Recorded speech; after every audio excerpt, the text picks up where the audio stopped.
ਵਾਹਿਗੁਰੂ ਸਾਹਿਬ ਜੀ। ਇੱਕ ਓੰਕਾਰ ਸਤਿਗੁਰ ਪ੍ਰਸਾਦ। ਸ੍ਰੀ ਨਾਨਕ ਅੰਗਦ ਗੁਰੂ ਅਮਰਦਾਸ ਪਦ ਬੰਦ। ਰਾਮਦਾਸ ਅਰਜਨ ਗੁਰੂ ਬਾਰ ਸ੍ਰੀ ਹਰਿ ਗੋਬਿੰਦ।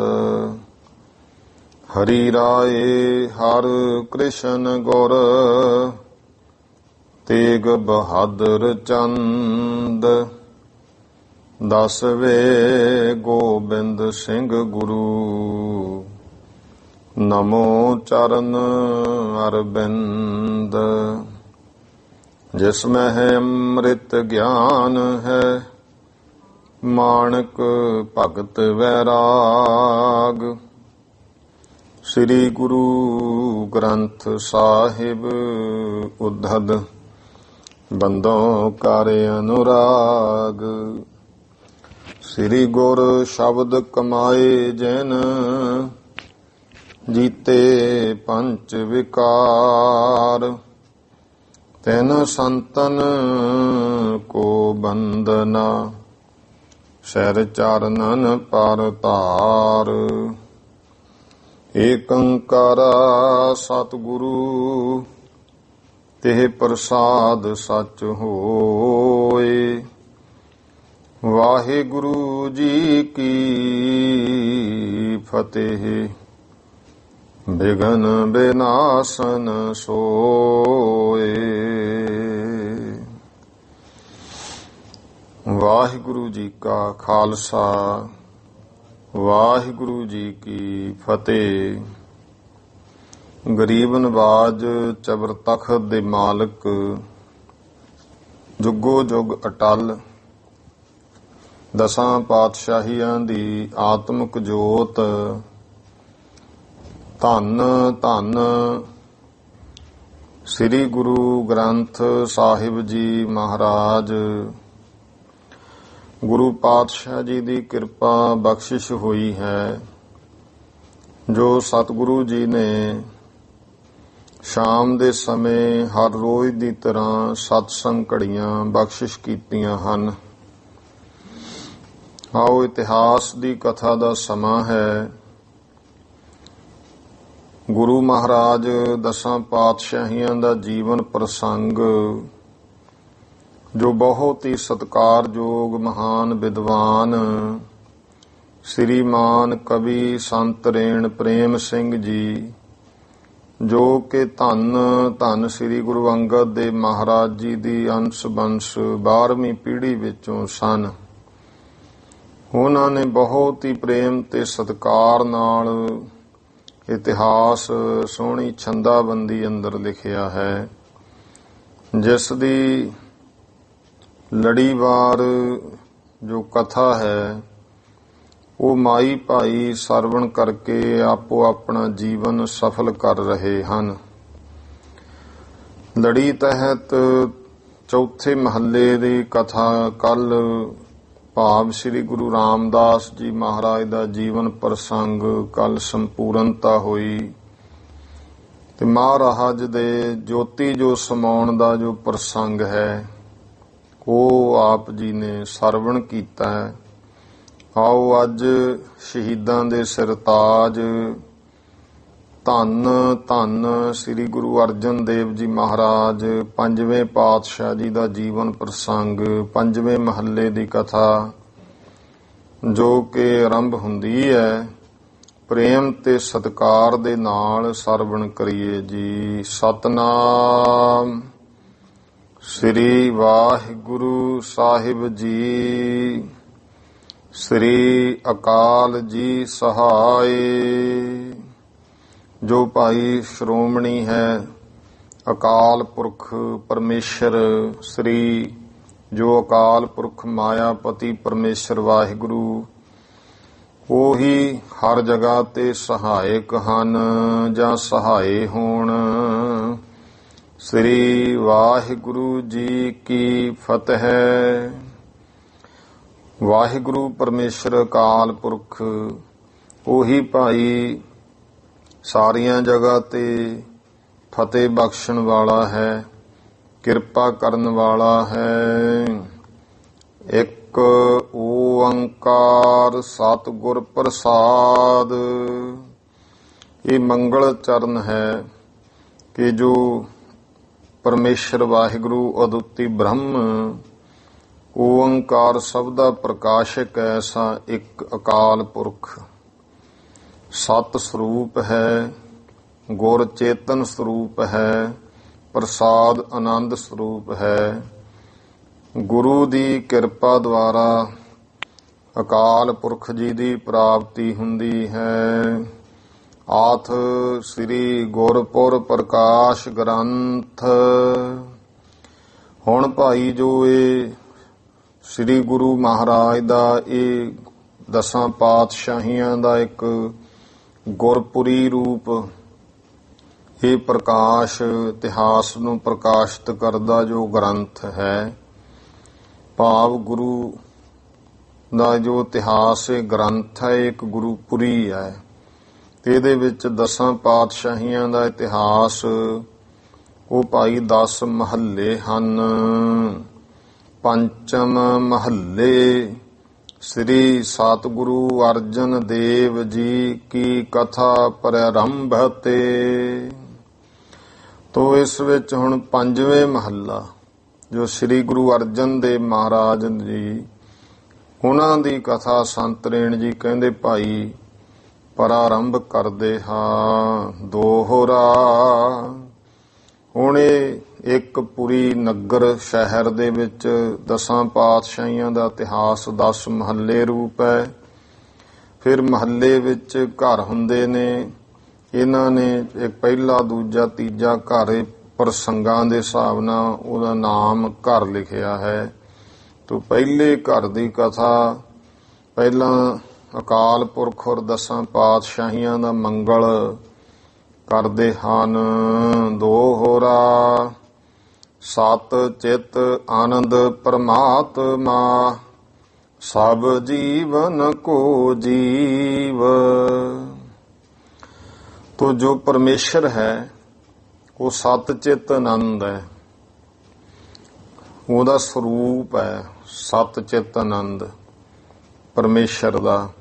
ਸਤ ਜੋ ਸਦੀਵੀ ਹੈ, ਚਿਤ ਜੋ ਸਾਰਿਆਂ ਦੇ ਚਿੱਤ ਵਿੱਚ ਵਸਦਾ ਜਾਂ ਜਿਹਦੇ ਚਿੱਤ ਵਿੱਚ ਹੀ ਸਾਰਾ ਕੁਝ ਹੈ, ਉਹਦੇ ਚੇਤੇ 'ਚ ਹੈ, ਆਨੰਦ ਸਰੂਪ ਹੈ ਪਰਮੇਸ਼ਰ ਵਾਹਿਗੁਰੂ। ਸਭ ਜੀਵਨ ਕੋ ਜੀਵ, ਸਾਰੇ ਜੀਵਾਂ ਦਾ ਪਰਮੇਸ਼ਰ ਜੀਵਨ ਰੂਪ। ਸਦਾ ਸ਼ਾਂਤ ਨਭ ਸਮ ਰਵਿਓ ਸਦਾ ਸਹਾਇਕ ਥੀਵ। ਸਦਾ ਹੀ ਹਮੇਸ਼ਾ ਲਈ ਸ਼ਾਂਤ ਸਰੂਪ, ਜਿਵੇਂ ਨਭ ਨਾਮ ਆਕਾਸ਼ ਦਾ ਹੈ, ਆਕਾਸ਼ ਸਾਰੇ ਵਿਆਪਕ ਹੈ। ਇਸ ਤਰ੍ਹਾਂ ਭਾਈ ਪਰਮਾਤਮਾ ਸਭ ਜਗ੍ਹਾ ਤੇ ਵਿਆਪਕ ਹੈ। ਸਦਾ ਸਹਾਇਕ ਥੀਵ, ਆਪਣੇ ਪਿਆਰਿਆਂ ਦਾ ਹਮੇਸ਼ਾ ਹੀ ਪਰਮਾਤਮਾ ਸਹਾਇਕ ਹੁੰਦਾ ਹੈ। ਸੁੰਦਰ ਕੀਰਤ ਚੰਦਰਮਾ ਸਮ ਜਿਨ ਤਨਿਓ ਬਿਤਾਨ। ਅੱਗੇ ਹੁਣ ਪਹਿਲੇ ਪਾਤਸ਼ਾਹ ਜੀ ਦਾ ਜੋ ਹੈ ਮੰਗਲ ਕਰਦੇ ਨੇ ਭਾਈ, ਜਿਨ੍ਹਾਂ ਦੀ ਜਿਹੜੀ ਸੁੰਦਰ ਕੀਰਤ ਚੰਦਰਮਾ ਸਮ ਜਿਨ ਤਨਿਓ ਬਿਤਾਨ, ਜਿਹੜੀ ਸੋਹਣੀ ਸੁੰਦਰ ਕੀਰਤੀ ਮਹਿਮਾ ਹੈ ਚੰਦਰਮਾ ਦੇ ਵਾਂਗੂ ਜਿਵੇਂ ਬਿਤਾਨ ਤਣਿਆ, ਭਾਵ ਜਿਵੇਂ ਚੰਦਰਮਾ ਦਾ ਆਲੇ ਦੁਆਲੇ ਇੱਕ ਪ੍ਰਕਾਸ਼ ਜਿਹਾ ਹੋ ਜਾਂਦਾ ਹੈ। ਇਸੇ ਤਰ੍ਹਾਂ ਭਾਈ ਜਿਨ੍ਹਾਂ ਦਾ ਇਹ ਸੋਹਣਾ ਚੰਦੋਆ ਰੂਪ, ਸੋਹਣੀ ਸੁੰਦਰ ਜਿਹੜੀ ਕੀਰਤੀ ਹੈ, ਇਹ ਚੰਦਰਮਾ ਸਮ ਜਿਨ੍ਹਾਂ ਦੇ ਉੱਤੇ ਚੰਦੋਆ ਤਣਿਆ ਹੈ। ਸ੍ਰੀ ਨਾਨਕ ਜਗ ਗੁਰੂ ਕੋ ਨਮੋ ਜੋਰ ਜੁਗ ਪਾਨ। ਐਸੇ ਭਾਈ ਜਗਤ ਗੁਰੂ ਸ੍ਰੀ ਗੁਰੂ ਨਾਨਕ ਦੇਵ ਜੀ ਮਹਾਰਾਜ ਨੂੰ ਸੰਤ ਨੈਣ ਜੀ ਕਹਿੰਦੇ ਭਾਈ ਦੋਵੇਂ ਹੱਥ ਜੋੜ ਕਰਕੇ ਮੇਰੀ ਨਮਸਕਾਰ ਹੈ। ਅਜਰ ਜਰਨ ਧੀਰਜ ਧਰਨ, ਧਰਨ ਮਨਿੰਦ ਬਿਲੰਦ। ਅਜਰ ਜਰਨ, ਅਜਰ ਵਸਤੂ ਨੂੰ ਜਰਨ ਵਾਲੇ, ਤੇ ਜਿਹੜੀ ਕੋਈ ਨਾ ਜਰੀ ਜਾਣ ਵਾਲੀ ਵਸਤੂ ਹੈ ਉਹਨਾਂ ਨੂੰ, ਉਸ ਵਸਤੂ ਨੂੰ ਵੀ ਜਰ ਕਰਕੇ ਧੀਰਜ ਧਰਨ, ਜਿਨ੍ਹਾਂ ਨੇ ਧੀਰਜ ਨੂੰ ਧਾਰਨ ਕੀਤਾ, ਧੀਰਜ ਰੱਖਿਆ, ਡੋਲੇ ਨਹੀਂ, ਅਜਰ ਵਸਤੂ ਨੂੰ ਜਰਿਆ। ਦੁਨੀਆ ਨੇ ਬਹੁਤ ਕੁਝ ਕਿਹਾ ਪਰ ਉਸ ਅਜਰ ਵਸਤੂ ਨੂੰ ਜਰ ਕੇ ਧੀਰਜ ਨਹੀਂ ਜਿਹੜਾ ਛੱਡਿਆ ਹੈ। ਧਰਨ ਮਨਿੰਦ ਬਿਲੰਦ, ਇਉਂ ਭਾਈ ਜਿਹੜਾ ਹੈ ਧਰਤੀ ਤੇ ਮਨਿੰਦ ਨਾਮ ਚੰਦਰਮਾ ਸਰੂਪ, ਮਹਾਨ ਚੰਦਰਮਾ ਸਰੂਪ ਪ੍ਰਕਾਸ਼ਣ ਵਾਲੇ। ਸ੍ਰੀ ਅੰਗਦ ਪਦ ਪਦਮ ਕੋ ਬੰਦਨ ਬਿਘਨ ਨਿਕੰਦ। ਦੂਜੇ ਪਾਤਸ਼ਾਹ ਸ੍ਰੀ ਗੁਰੂ ਅੰਗਦ ਦੇਵ ਜੀ ਮਹਾਰਾਜ ਸਤਿਗੁਰੂ ਜੀ ਦੇ ਚਰਨ ਕਮਲਾਂ ਨੂੰ ਸੰਤ ਨੈਣ ਜੀ ਕਹਿੰਦੇ ਭਾਈ ਮੇਰੀ ਵੰਦਨਾ ਹੈ, ਜੋ ਬਿਘਨ ਨਿਕੰਦ, ਜੋ ਬਿਘਨਾਂ ਨੂੰ ਕੱਟਣ ਵਾਲੇ ਹਨ। ਕੁਲ ਭੱਲਿਅਨ ਕੀ ਕਲਸ ਭੇ, ਅਜਮਤ ਕੇ ਦਾਤਾਰ। ਫਿਰ ਅੱਗੇ ਤੀਜੇ ਪਾਤਸ਼ਾਹ ਮਹਾਰਾਜ, ਜਿਵੇਂ ਗੁਰਮੁਖੋ ਕਲਸ ਲੱਗਿਆ ਹੁੰਦਾ ਉੱਪਰ, ਸਾਰੇ ਤੋਂ ਸਿਖਰ ਜੋ ਗੁੰਮ ਦੇ ਉੱਪਰ ਕਲਸ ਲਾ ਦਿੰਦੇ ਆ, ਉਹਦਾ ਭਾਵ ਹੁੰਦਾ ਉਹ ਸਭ ਤੋਂ ਸਿਖਰ ਹੈ, ਉੱਪਰ ਹੁੰਦਾ ਹੈ। ਕੁੱਲ ਭੱਲਿਆਂ ਕੀ ਕਲਸ ਭੇ, ਜਿਹੜੇ ਭਾਈ ਭੱਲਿਆਂ ਦੀ ਕੁੱਲ ਦੇ ਕਲਸ ਵਾਂਗ ਹੈ, ਭਾਵ ਸਭ ਤੋਂ ਸਿਖਰ ਉੱਚੇ ਨੇ। ਅਜਮਤ ਕੇ ਦਾਤਾਰ, ਤੇ ਕਰਾਮਾਤਾਂ ਦੇ ਦਾਤੇ ਹਨ ਸਤਿਗੁਰੂ। ਸ੍ਰੀ ਗੁਰ ਅਮਰ ਆਨੰਦ ਮੈਂ, ਨਮੋ ਚਰਨ ਸਿਰ ਧਾਰ। ਐਸੇ ਤੀਜੇ ਪਾਤਸ਼ਾਹ ਸ੍ਰੀ ਗੁਰੂ ਅਮਰਦਾਸ ਮਹਾਰਾਜ ਜੀ, ਜੋ ਆਨੰਦਮਈ ਸਰੂਪ ਹੈ, ਆਨੰਦ ਬਾਣੀ ਉਚਾਰਨ ਵਾਲੇ, ਉਹਨਾਂ ਦਾ ਸਰੂਪ ਵੀ ਆਨੰਦਮਈ ਹੈ। ਗੁਰੂ ਅਮਰਦਾਸ ਜੀ ਦੇ ਨਮੋ ਚਰਨ ਸਿਰ ਧਾਰ, ਉਹਨਾਂ ਦੇ ਭਾਈ ਚਰਨਾਂ ਤੇ ਸਿਰ ਰੱਖ ਕੇ ਸੰਤ ਨੈਣ ਜੀ ਕਹਿੰਦੇ ਮੈਂ ਨਮਸਕਾਰ ਕਰਦਾ ਹਾਂ। ਸਦਾ ਸ਼ਾਂਤ ਚਿਤ ਗ੍ਰਸਤ ਮਹਿ, ਸੋਢ ਬੰਸ ਸੁਲਤਾਨ।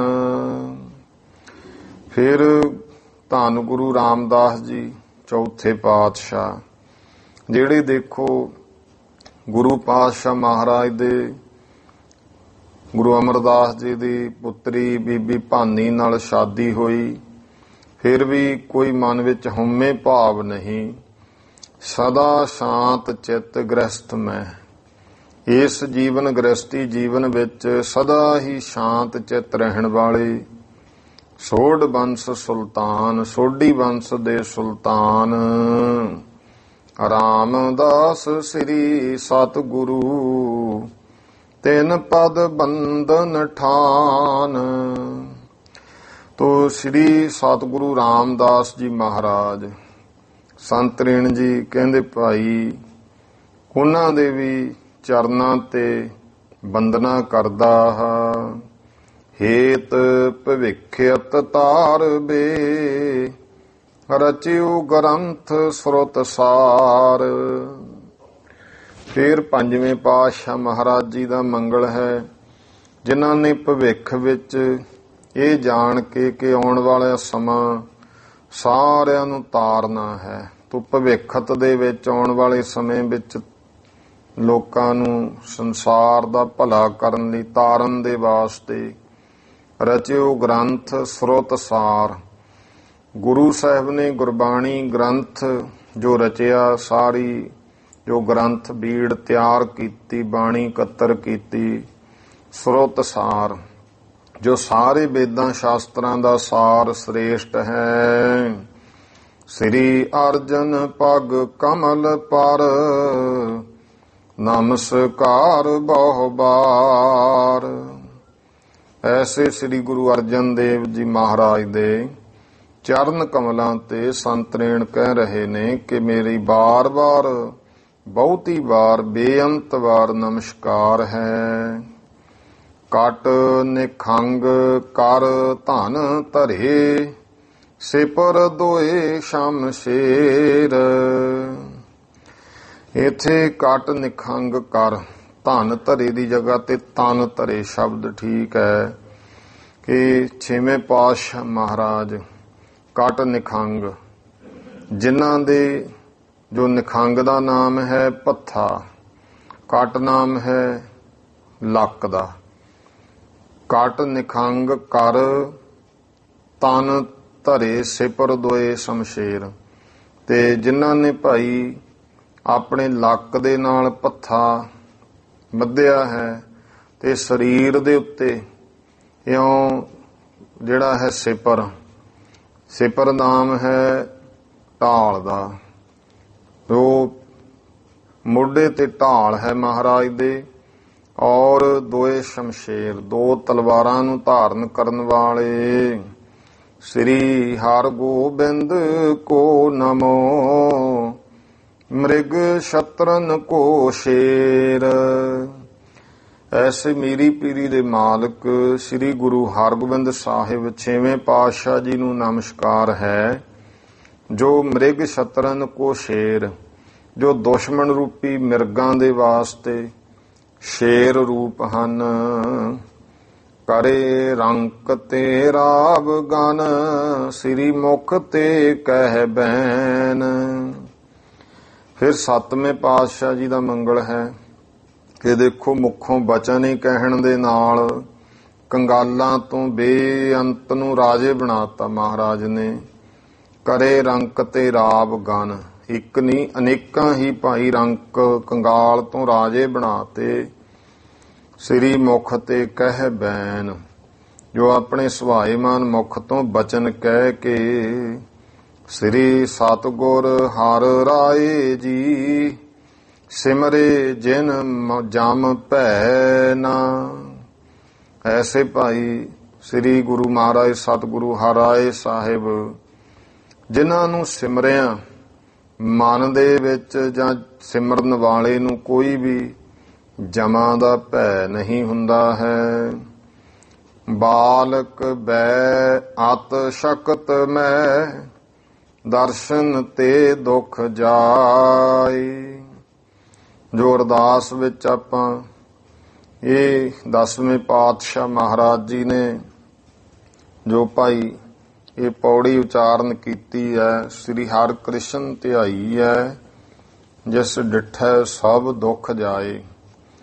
ਉਸੇ ਭਾਵ ਨੂੰ ਲੈ ਕੇ ਸੰਤਰੇਣ ਜੀ ਮੰਗਲ ਕਰਦੇ ਹੈ ਕਿ ਬਾਲਕ ਬੈ ਅਤ ਸ਼ਕਤ ਮੈਂ, ਜਿਨ੍ਹਾਂ ਦੀ ਉਮਰ ਬਾਲਕ ਹੈ, ਬਾਲਕ ਉਮਰ ਦੇ ਵਿੱਚ ਵੀ ਬੇਅੰਤ ਸ਼ਕਤੀ ਦੇ ਮਾਲਕ, ਜਿਨ੍ਹਾਂ ਦੇ ਦਰਸ਼ਨ ਕੀਤੇ ਦਰਸ਼ਨ ਤੇ ਦੁੱਖ ਜਾਏ, ਦੁੱਖ ਦੂਰ ਹੋ ਜਾਂਦੇ ਨੇ। ਸ੍ਰੀ ਹਰਿ ਕ੍ਰਿਸ਼ਨ ਆਨੰਦ ਘਨ ਬੰਦੋਂ ਪੰਕਜ ਪਾਏ। ਐਸੇ ਭਾਈ ਸ੍ਰੀ ਗੁਰੂ ਹਰਿ ਕ੍ਰਿਸ਼ਨ ਜੀ ਮਹਾਰਾਜ 8ਵੇਂ ਪਾਤਸ਼ਾਹ ਆਨੰਦ ਘਨ, ਘਨ ਨਾਮ ਬੱਦਲ ਦਾ ਹੈ, ਆਨੰਦ ਦੇ ਬੱਦਲ ਸਰੂਪ ਸਤਿਗੁਰੂ ਜੀ ਦੇ ਬੰਦੋਂ ਪੰਕਜ ਪਾਏ। ਉਹਨਾਂ ਦੇ ਚਰਨ ਕਮਲਾਂ ਤੇ ਬੰਦਨਾ ਕਰਦਾ ਹਾਂ। ਸਿਮਰੇ ਸਾਦਰ ਹੋਤ ਹੈ ਚਾਦਰ ਸੇਵਕ ਬ੍ਰਿੰਦ। ਫਿਰ ਭਾਈ ਤੇਗ ਬਹਾਦਰ ਸਿਮਰਿਆ ਘਰ ਨੌ ਨਿਧ ਆਵੈ ਤਾਈ। ਗੁਰੂ ਪਾਤਸ਼ਾਹ ਨਾਵੇਂ ਗੁਰਦੇਵ, ਜਿਨ੍ਹਾਂ ਨੂੰ ਸਿਮਰੇ ਸਾਦਰ ਹੋਤ ਹੈ, ਜਿਨ੍ਹਾਂ ਨੂੰ ਸਿਮਰੀਏ ਤੇ ਭਾਈ ਆਦਰ ਸਤਕਾਰ ਹੁੰਦਾ ਹੈ। ਗੁਰੂ ਦਾ ਸਿਮਰਨ ਕਰੀਏ ਤਾਂ ਸਾਦਰ ਹੁੰਦਾ, ਸਿਮਰੇ ਸਾਦਰ ਹੋਤ ਹੈ। ਸਾਰੇ ਦੁੱਖ ਦੂਰ ਹੋ ਜਾਂਦੇ ਜਿਨ੍ਹਾਂ ਨੂੰ ਸਿਮਰਿਆ। ਚਾਦਰ ਸੇਵਕ ਬ੍ਰਿੰਦ, ਆਪਣੇ ਸਾਰੇ ਹੀ ਸੇਵਕਾਂ ਦੇ ਚਾਦਰ ਸਰੂਪ ਨੇ, ਭਾਵ ਸਭ ਦੇ ਨੂੰ ਢਕਣ ਵਾਲੇ ਨੇ। ਵਿਕਾਰਾਂ ਤੋਂ ਦੁੱਖਾਂ ਤੋਂ ਆਪਣੀ ਬੁੱਕਲ ਵਿੱਚ ਲੈ ਕੇ ਚਾਦਰ ਸਰੂਪ ਬਣ ਕੇ ਬਚਾਉਣ ਵਾਲੇ ਹਨ। ਸਾਰਿਆਂ ਦੇ ਪਰਦਿਆਂ ਨੂੰ ਢਕਣ ਵਾਲੇ ਸੇਵਕਾਂ ਦੇ ਤੇਗ ਬਹਾਦਰ ਸਤਿਗੁਰੂ ਸਾਦਰ ਤਿਨ ਪਗ ਬੰਦ। ਨਾਵੇਂ ਪਾਤਸ਼ਾਹ ਸ੍ਰੀ ਗੁਰੂ ਤੇਗ ਬਹਾਦਰ ਜੀ ਮਹਾਰਾਜ, ਉਹਨਾਂ ਦੇ ਭਾਈ ਚਰਨਾਂ ਤੇ ਸਤਕਾਰ ਸਹਿਤ ਸੰਤਰੇਣ ਜੀ ਕਹਿੰਦੇ ਬੰਦਨਾ ਹੈ। ਤੁਰਕ ਤੇਜ ਤਮ ਤੋਮ ਕੋ ਹਰਤਾ ਭਾਨ ਮਨਿੰਦ। ਫਿਰ ਜੋ ਤੁਰਕਾਂ ਦਾ ਬਹੁਤ ਤੇਜ ਸੀ ਰਾਜ ਭਾਗ ਦਾ, ਇਹ ਕਹਿੰਦੇ ਸੀ ਇਸ ਰਾਜ ਨੂੰ ਕੋਈ ਨਹੀਂ ਹਿਲਾ ਸਕਦਾ, ਕੋਈ ਚੈਲੰਜ ਨਹੀਂ ਕਰ ਸਕਦਾ। ਉਹ ਤੁਰਕਾਂ ਦਾ ਤੇਜ ਰੂਪੀ ਤਮ ਜਿਹੜਾ ਹਨੇਰਾ ਹੈ, ਉਸ ਹਨੇਰੇ ਨੂੰ ਭਾਈ ਗੁਰੂ ਪਾਤਸ਼ਾਹ ਮਹਾਰਾਜ ਨੇ ਹਰਤਾ ਭਾਨ ਮਨਿੰਦ, ਗੁਰੂ ਸਾਹਿਬ ਜੀ ਸੂਰਜਵਤ ਉਹਨੂੰ ਨਾਸ਼ ਕਰਨ ਵਾਲੇ ਭਾਵ ਤੁਰਕਾਂ ਦੇ ਤੇਜ ਪ੍ਰਤਾਪ ਰੂਪੀ ਹਨੇਰੇ ਨੂੰ, ਜਿਵੇਂ ਸੂਰਜ ਹਨੇਰੇ ਨੂੰ ਨਾਸ਼ ਕਰ ਦਿੰਦਾ, ਉਹ ਕਲਗੀਧਰ ਪਾਤਸ਼ਾਹ ਨਾਸ਼ ਕਰਨ ਵਾਲੇ ਗਰੀਬ ਨਵਾਜ ਸ੍ਰੀ ਗੁਰ ਗੋਬਿੰਦ ਸਿੰਘ ਕੇ ਚਰਨ ਸਰੋਜਹਿ ਬੰਦ। ਸ੍ਰੀ ਗੁਰੂ ਗੋਬਿੰਦ ਸਿੰਘ ਜੀ ਮਹਾਰਾਜ 10ਵੇਂ ਪਾਤਸ਼ਾਹ ਜੀ ਦੇ ਚਰਨ ਕਮਲਾਂ ਪਰ ਵੀ ਬੰਦਨਾ ਹੈ। ਹਰੀ ਪ੍ਰੇਮ ਬਹੁ ਪ੍ਰੇਮ ਯੁਤ ਕਹਿਤ ਭਇਓ ਇਹ ਭਾਏ। ਹੁਣ ਦੱਸਦੇ ਐ ਕਿ ਹਰੀ ਪ੍ਰੇਮ ਬਹੁ ਪ੍ਰੇਮ ਯੁਤ।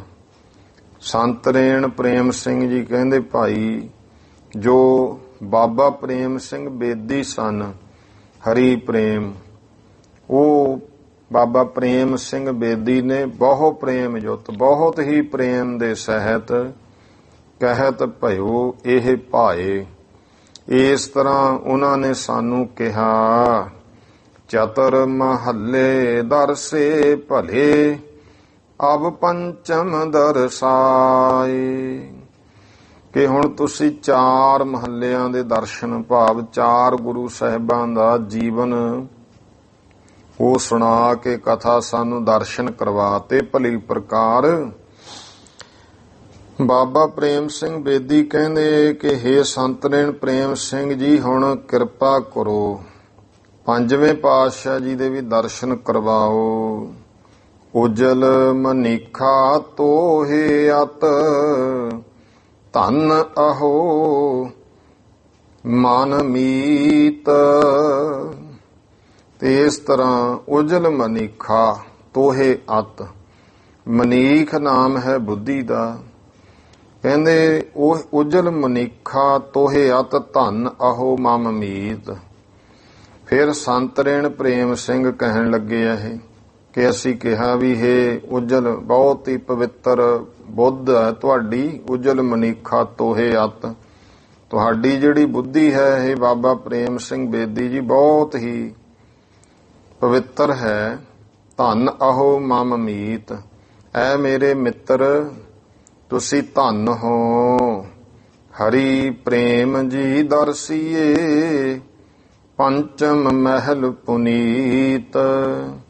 ਇਸ ਕਰਕੇ ਹੈ ਬਾਬਾ ਪ੍ਰੇਮ ਸਿੰਘ ਬੇਦੀ ਜੀ, ਹੁਣ 5ਵੇਂ ਪਾਤਸ਼ਾਹ ਮਹਾਰਾਜ ਜੀ ਪਵਿੱਤਰ ਸਰੂਪ ਦੇ ਦਰਸ਼ਨ ਕਰੋ। ਭਾਵ ਉਹਨਾਂ ਦਾ ਹੁਣ ਇਤਿਹਾਸ ਸੁਣਾਉਂਦੇ ਹਾਂ।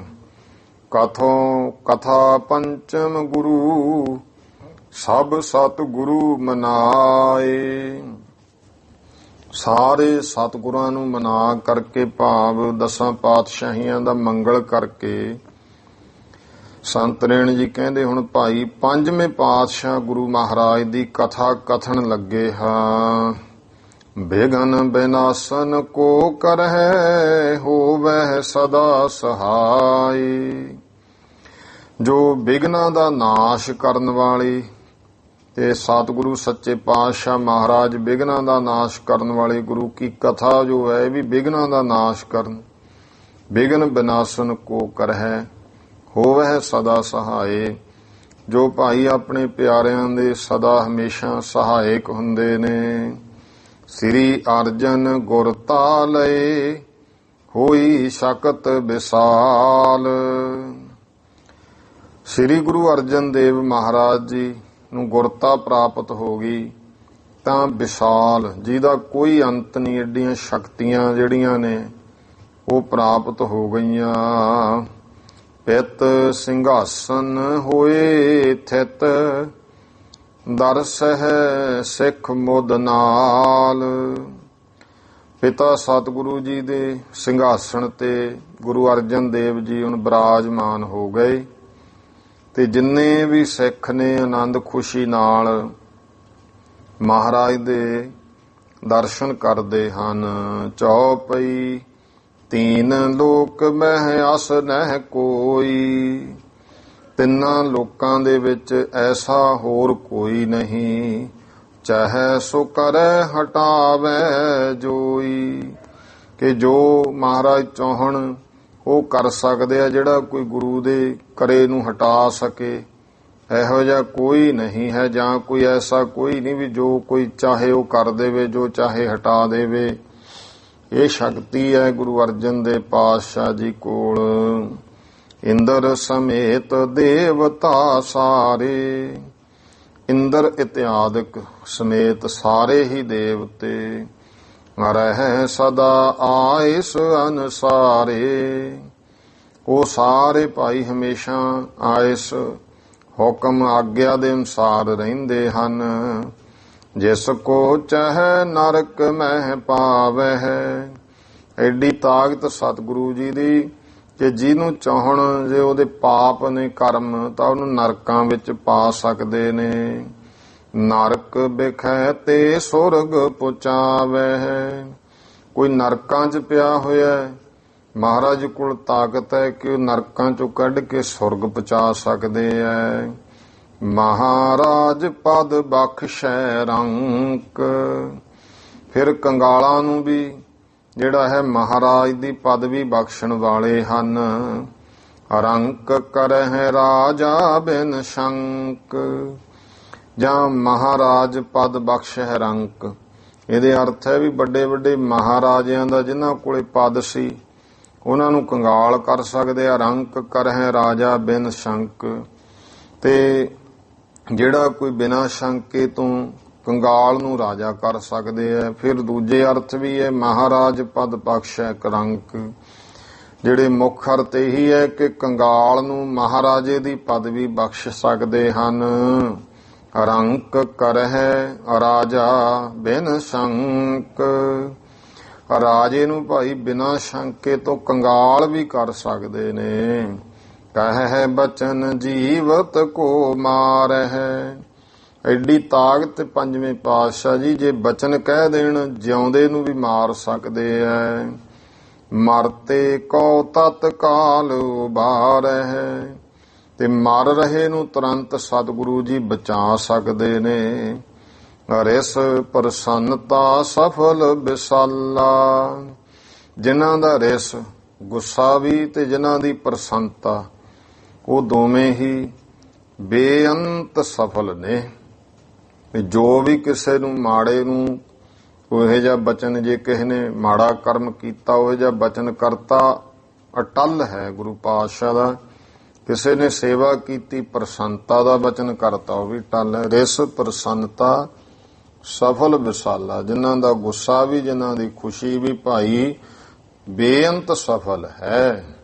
ਨਾਸਨ ਬਖਸ਼ਨ ਹੈ ਤਤਕਾਲਾ, ਤੇ ਨਾਸ਼ ਕਰ ਦੇਣਾ ਜਾਂ ਬਖਸ਼ ਦੇਣਾ ਇਹ ਵੀ ਸਤਿਗੁਰੂ ਜੀ ਦੇ ਕੋਲੇ ਤੁਰੰਤ ਕਰ ਦਿੰਦੇ ਆ, ਤਾਕਤ ਹੈ।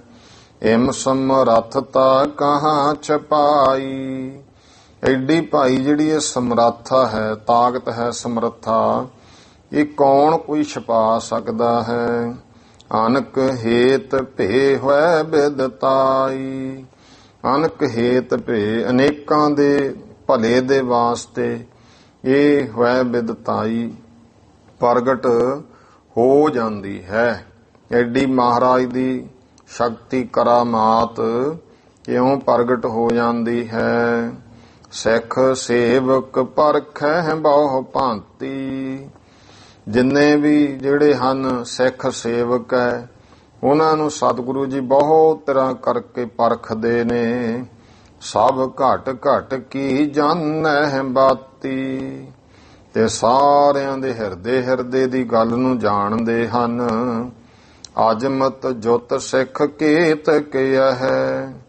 ਫਿਰ ਭਾਈ ਦੇਖੋ ਗੁਰੂ ਪਾਤਸ਼ਾਹ ਮਹਾਰਾਜ ਦੇ ਕਿੰਨੇ ਐਸੇ ਜਿਹੜੇ ਸਿੱਖ ਸੇਵਕ ਵੀ ਹੋਏ, ਅਜਮਤ ਜੁਤ ਕਰਾਮਾਤਾਂ ਦੇ ਸਮੇਤ ਕਿੰਨੇ ਹੀ ਉਹਨਾਂ ਦੇ ਸਿੱਖ ਹੋਏ। ਗੁਰੂ ਸਰੂਪ ਹਿਰਦੇ ਮਹਿਲਾ ਹੈ। ਜੋ ਸਤਿਗੁਰੂ ਜੀ ਦੇ ਪਾਵਨ ਸਰੂਪ ਨੂੰ ਗੁਰਸਿੱਖ ਆਪਣੇ ਹਿਰਦੇ ਵਿੱਚ ਵੇਖਦੇ ਹਨ। ਕਰੈ ਬੰਦਨਾ ਸੇਵਹਿ ਪਾਸ। ਤੇ ਮਹਾਰਾਜ ਦੇ ਕੋਲੋਂ ਸੇਵਾ ਕਰਦੇ ਰਹਿੰਦੇ, ਸਿਮਰਦੇ ਮਹਾਰਾਜ ਨੂੰ ਬੰਦਨਾ ਕਰਦੇ ਹਨ। ਖਰੇ ਹੋਏ ਬੋਲੇ ਅਰਦਾਸ। ਤੇ ਸਤਿਗੁਰੂ ਕੋਲੇ ਖੜ ਕੇ ਕੋਈ ਭਾਈ ਬੇਅੰਤ ਸਿੱਖ ਅਰਦਾਸਾਂ ਕਰਦੇ ਨੇ। ਰਾਮਦਾਸ ਗੁਰ ਸੁਨਹਿ ਚਲਾਨਾ। ਇਉਂ ਸੁਣਿਆ ਹੈ ਸੰਗਤਾਂ ਨੇ ਕਿ ਸ੍ਰੀ ਗੁਰੂ ਰਾਮਦਾਸ ਜੀ ਜੋਤੀ ਜੋਤ ਸਮਾ ਗਏ। ਸੰਗਤਾਂ ਆਏ ਭੇਟ ਲੈ ਨਾਨਾ।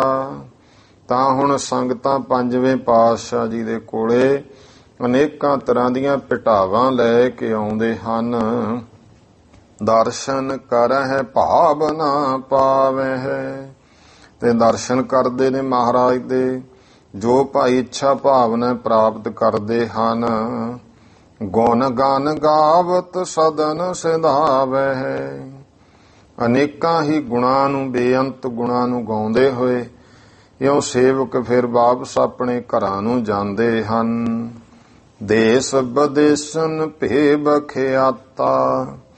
ਇਹ ਗੱਲ ਦੇਸ਼ਾਂ ਤੇ ਵਿਦੇਸ਼ਾਂ ਵਿੱਚ ਦੂਰ ਨੇੜੇ ਸਭ ਜਗ੍ਹਾ ਪ੍ਰਗਟ ਹੋ ਗਈ। ਸਿੰਘਾਸਨ ਬੈਠੇ ਲਾਗੂ ਤਾਤਾ। ਕਿ ਸ੍ਰੀ ਗੁਰੂ ਰਾਮਦਾਸ ਜੀ ਦੇ ਛੋਟੇ ਪੁੱਤਰ ਗੁਰਤਾ ਗੱਦੀ ਤੇ ਬਿਰਾਜਮਾਨ ਹੋ ਗਏ ਹਨ। ਸ੍ਰੀ ਨਾਨਕ ਜੀ ਜੋਤ ਬਿਲੰਦ। ਜੋ ਆਦ ਗੁਰੂ ਸ੍ਰੀ ਗੁਰੂ ਨਾਨਕ ਦੇਵ ਮਹਾਰਾਜ ਜੀ ਦੀ ਪਾਵਨ ਮਹਾਨ ਜੋਤੀ ਹੈ। ਮਹਿਦ ਬਿਰਾਜਤ ਅਰਜਨ ਚੰਦ। ਉਹ ਭਾਈ ਇਉਂ ਜਾਣੋ ਕਿ ਬਹੁਤ ਵੱਡੀ ਜੋਤ ਜੋ ਹੈ ਉਹ ਹੁਣ ਸ੍ਰੀ ਗੁਰੂ ਅਰਜਨ ਦੇਵ ਪਾਤਸ਼ਾਹ ਮਹਾਰਾਜ ਜੀ ਦੇ ਅੰਦਰ ਬਿਰਾਜ ਰਹੀ ਹੈ। ਨਿਤ ਕਿਰਿਆ ਗੁਰ ਐਸ ਕਰਾਵਹਿ। ਹੁਣ ਸੰਤ ਰੇਣ ਜੀ ਦੱਸਦੇ ਨੇ ਕਿ ਜੋ ਗੁਰੂ ਸਾਹਿਬ ਦੀ ਨਿਤ ਦੀ ਕਿਰਿਆ ਹੈ ਉਹ ਸਤਿਗੁਰੂ ਇਉਂ ਕਰਵਾਉਂਦੇ ਕਰਦੇ ਹਨ। ਅੰਮ੍ਰਿਤ ਵੇਲੇ ਉੱਠ ਕਰ ਨਾਵਹਿ। ਅੰਮ੍ਰਿਤ ਵੇਲੇ ਉੱਠ ਕੇ ਇਸ਼ਨਾਨ ਕਰਦੇ। ਨਿਜਾਨੰਦ ਮਹਿ ਸਥਿਤ ਹੋਏ। ਫਿਰ ਆਪਣੇ ਨਿਜਾਨੰਦ ਬ੍ਰਹਮ ਸਰੂਪ ਦੇ ਵਿੱਚ ਸਥਿਤ ਹੋ ਜਾਂਦੇ। ਸੁਰਤੀ ਕਰਕੇ ਭੇਦ ਰੂਪ ਹੀ ਹੈ, ਟਿਕ ਜਾਂਦੇ ਹਨ। ਆਸਾ ਵਾਰ ਸਮਾਂ ਜਬ ਜੋਹੇ। ਤੇ ਜਦੋਂ ਫਿਰ ਆਸਾ ਦੀ ਵਾਰ ਦਾ ਸਮਾਂ ਵੇਖਦੇ ਨੇ ਕਿ ਹੋ ਗਿਆ, ਆਏ ਰਬਾਬੀ ਬੈਠੇ ਪਾਸ। ਤਾਂ ਭਾਈਓ ਰਬਾਬੀ ਆ ਕੇ ਜਾਂ ਰਬਾਬੀਆਂ ਕੋਲ ਆ ਕੇ ਬੈਠ ਜਾਂਦੇ ਆ, ਜਾਂ ਫਿਰ ਉਦੋਂ ਨੂੰ ਰਬਾਬੀ ਆ ਕੇ ਕੋਲ ਬਹਿੰਦੇ ਹਨ। ਗਾਵਹਿ ਗੁਰਬਾਣੀ ਸੁਖ ਰਾਸ। ਜੋ ਸੁੱਖਾਂ ਦੀ ਪੂੰਜੀ ਆਸਾ ਦੀ ਵਾਰ ਗੁਰਬਾਣੀ ਦਾ ਗਾਇਨ ਕਰਦੇ ਨੇ। ਹੋਏ ਭੁਨਸਾਰ ਭੋਗ ਤਬ ਪਾਵਹਿ। ਫਿਰ ਜਦੋਂ ਭੁਨਸਾਰ ਹੋ ਜਾਂਦੀ ਹੈ, ਪੌ ਫਟਾਲਾ ਹੋ ਜਾਂਦਾ ਹੈ, ਉਸ ਸਮੇਂ ਫਿਰ ਭਾਈ ਆਸਾ ਦੀ ਵਾਰ ਦਾ ਭੋਗ ਪਾਇਆ ਜਾਂਦਾ ਹੈ। ਪੁਨ ਗੁਰ ਨਿਜ ਮੁਖ ਕਥਾ ਸੁਣਾਵਹਿ। ਇਹੀ ਮਰਜ਼ਾਦਾ ਹੁੰਦੀ ਸੀ ਆਸਾ ਦੀ ਵਾਰ ਦੇ ਭੋਗ ਤੋਂ ਬਾਅਦ। ਫਿਰ ਆਪਣੇ ਭਾਈ ਮੁਖ ਤੋਂ ਗੁਰੂ ਪਾਤਸ਼ਾਹ ਜੀ ਕਥਾ ਸੁਣਾਉਂਦੇ ਹਨ, ਉਪਦੇਸ਼ ਦਿੰਦੇ ਹਨ। ਪਹਿਰ ਦਿਵਸ ਲਗ ਸੰਗਤ ਹੋਏ। ਇਉਂ ਇੱਕ ਪਹਿਰ ਤੱਕ ਫਿਰ ਜੋ ਹੈ ਸੰਗਤ ਦੀਵਾਨ ਸਜਿਆ ਰਹਿੰਦਾ। ਸੰਗਤਾਂ ਆਉਂਦੀਆਂ ਨੇ, ਮਹਾਰਾਜ ਉਪਦੇਸ਼ ਕਰਦੇ, ਫਿਰ ਕੋਈ ਹੋਰ ਆ ਜਾਂਦਾ, ਰਬਾਬੀ ਕੀਰਤਨੀਆ ਸ਼ਬਦ ਪੜ੍ਹਦਾ ਹੈ। ਇਸ ਤਰ੍ਹਾਂ ਪਹਿਲੇ ਪਹਿਰ ਦਾ ਜਿਹੜਾ ਹੈ ਅੰਮ੍ਰਿਤ ਵੇਲੇ ਤੋਂ ਲੈ ਕੇ ਦਿਨ ਦਾ ਫਿਰ ਜਿਹੜਾ ਅੰਮ੍ਰਿਤ ਵੇਲਾ ਰਾਤ ਦਾ ਚੌਥਾ ਪਹਿਰ, ਫਿਰ ਦਿਨ ਦਾ ਪਹਿਲਾ ਪਹਿਰ 9 ਵਜੇ ਤੱਕ ਲਗਭਗ। ਇਸ ਤਰ੍ਹਾਂ ਜੋ ਹੈ ਉਹ ਦੀਵਾਨ ਸਜਦਾ ਹੈ। ਪਹਿਰ ਦਿਵਸ ਲਗ ਸੰਗਤ ਹੋਏ, ਸੰਗਤ ਹੁੰਦੀ ਹੈ। ਬਟੈ ਤਿਹਾਵਲ ਲੈ ਸਭ ਕੋਏ, ਫਿਰ ਕੜਾਹ ਪ੍ਰਸ਼ਾਦ ਤਿਹਾਵਲ ਵਰਤਾਇਆ ਜਾਂਦਾ ਹੈ ਤੇ ਸਾਰੇ ਪ੍ਰਾਪਤ ਕਰਦੇ ਹਨ। ਸੂਪਕਾਰ ਇਤਨੇ ਮਹਿ ਆਵੈ, ਇਉਂ ਜਦੋਂ ਪਹਿਲੇ ਪਹਿਰ ਦਿਨ ਦੇ ਸਮਾਪਤੀ ਹੋ ਜਾਂਦੀ ਹੈ ਫਿਰ ਸੂਪਕਾਰ ਆ ਜਾਂਦਾ ਹੈ। ਸੂਪਕਾਰ ਰਸੋਈਏ ਨੂੰ ਕਹਿੰਦੇ ਆ, ਲਾਂਗਰੀ। ਉਹ ਭਾਈ ਉਹਨੇ ਸਮੇਂ ਨੂੰ ਉਹ ਆ ਪਹੁੰਚਦਾ ਹੈ। ਦੇਗ ਤਿਆਰ ਕੀ ਅਰਜ ਸੁਣਾਵੇ ਹੈ, ਉਹ ਬੇਨਤੀ ਕਰਦਾ ਵੀ ਮਹਾਰਾਜ ਲੰਗਰ ਤਿਆਰ ਹੈ, ਇਉਂ ਬੇਨਤੀ ਕਹਿੰਦਾ ਹੈ। ਸਭ ਸੰਗਤ ਜੁਤ ਸਤਿਗੁਰ ਪੂਰੇ, ਸਾਰੀਆਂ ਸੰਗਤਾਂ ਦੇ ਸਮੇਤ ਪੂਰਨ ਸਤਿਗੁਰੂ ਗੁਰੂ ਅਰਜਨ ਦੇਵ ਜੀ। ਛਕੈ ਛਕਾਵੇ ਗੁਣ ਜਿਨ ਰੂਰੇ, ਅੰਨ ਪਾਣੀ ਪ੍ਰਸ਼ਾਦਾ ਛਕਦੇ ਤੇ ਛਕਾਉਂਦੇ ਨੇ ਜਿਨ੍ਹਾਂ ਦੇ ਗੁਣ ਜਿਨ ਰੂਰੇ, ਰੂਰੇ ਭਾਵ ਸੁੰਦਰ, ਜਿਨ੍ਹਾਂ ਦੇ ਭਾਈ ਬੇਅੰਤ ਸੁੰਦਰ ਹਨ ਜੋ ਸਤਿਗੁਰੂ ਦੇ ਗੁਣ ਨੇ। ਗੁਰ ਸੁਖ ਸਹਿਜਾ ਪਰ ਥਿਰ ਤਾਵੈ, ਇਸ ਤਰ੍ਹਾਂ ਜਿਹੜਾ ਹੈ ਪਹਿਰ ਸਮਾਂ ਸੰਗਤ ਨੂੰ ਮੇਲ ਜੋਲ ਵਿੱਚ ਲੰਘ ਜਾਂਦਾ ਹੈ। ਜਿਹੜਾ ਦੂਜਾ ਪਹਿਰ ਹੈ ਉਸ ਉਪਰੰਤ ਫਿਰ ਮਹਾਰਾਜ ਜੀ ਜੋ ਹੈ ਭਾਈ ਸੇਜਾ ਪਰ ਟਿਕ ਜਾਂਦੇ ਹਨ। ਥਿਰ ਥਾਵੈ ਭਾਵ ਸੇਜਾ ਤੇ ਬਿਰਾਜਮਾਨ ਹੋ ਜਾਂਦੇ। ਦੇਗ ਸੋ ਸਗਰੋ ਦਿਵਸ ਚਲਾਵੇ ਹੈ, ਸਾਰਾ ਦਿਨ ਜੋ ਲੰਗਰ ਚੱਲਦਾ ਹੈ। ਜਾਮ ਤੀਸਰੇ ਪੰਚ ਸ਼ਨਾਨਾ, ਤੇ ਫਿਰ ਤੀਜਾ ਪਹਿਰ ਜਿਹੜਾ ਹੈ ਉਹ ਸਮੇਂ ਤੀਸਰੇ ਪਹਿਰ ਉੱਠਦੇ ਨੇ ਸਤਿਗੁਰੂ ਜੀ, 5 ਇਸ਼ਨਾਨਾ ਕਰਦੇ ਹਨ। ਘਰ ਬੈਠੇ ਤਬ ਲਾਏ ਦੀਵਾਨਾ, ਤੇ ਸਤਿਗੁਰੂ ਜੀ ਬੈਠ ਜਾਂਦੇ ਆ ਇਸ਼ਨਾਨ ਆਦਿ ਕਰਕੇ ਤੇ ਦੀਵਾਨ ਸਜ ਜਾਂਦਾ ਹੈ।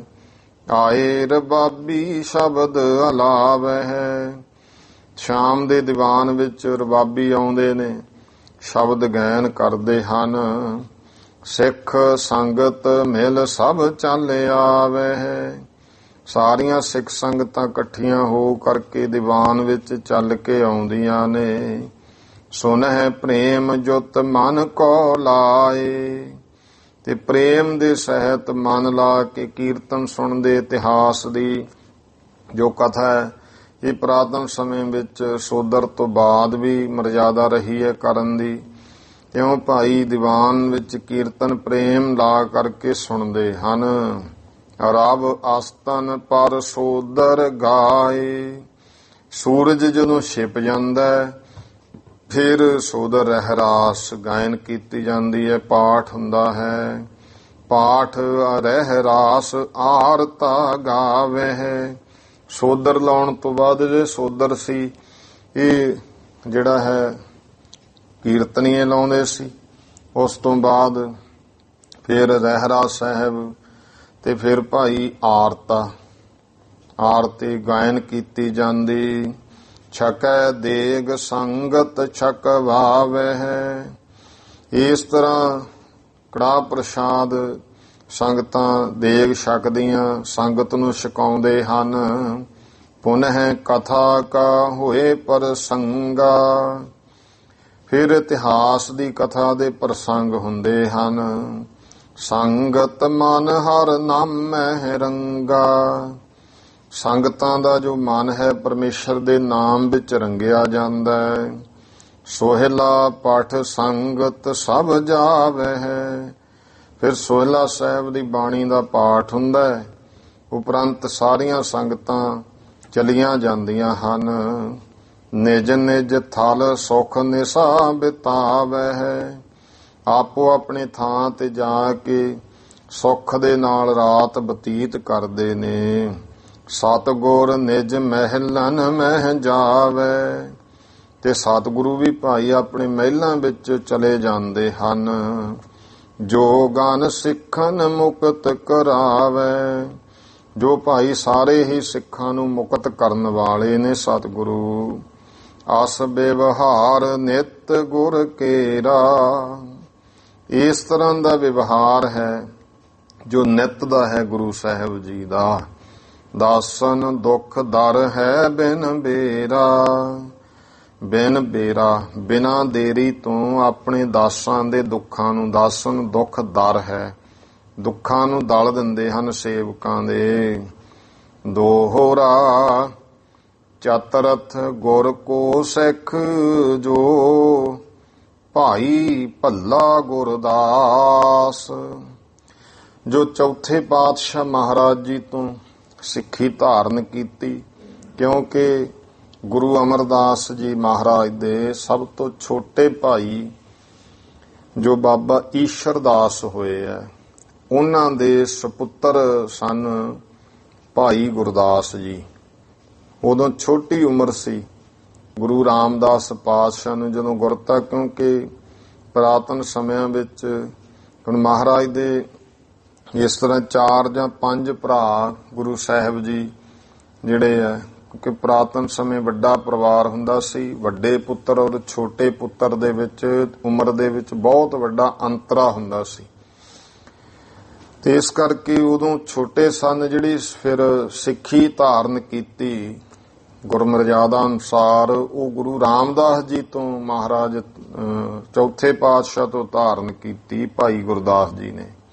ਤੇ ਸਤਿਗੁਰਾਂ ਨੇ ਉਸੇ ਸਮੇਂ ਹੀ ਗੁਰੂ ਰਾਮਦਾਸ ਜੀ ਨੇ ਸਿਰ ਤੇ ਹੱਥ ਰੱਖ ਕੇ ਬ੍ਰਹਮ ਗਿਆਨ ਬਖਸ਼ਿਸ਼ ਕਰਤਾ, ਤੇ ਨਾਲ ਹੀ ਕਿਹਾ ਹੁਣ ਸਿੱਖੀ ਦਾ ਤੁਸੀਂ ਪ੍ਰਚਾਰ ਕਰੋ।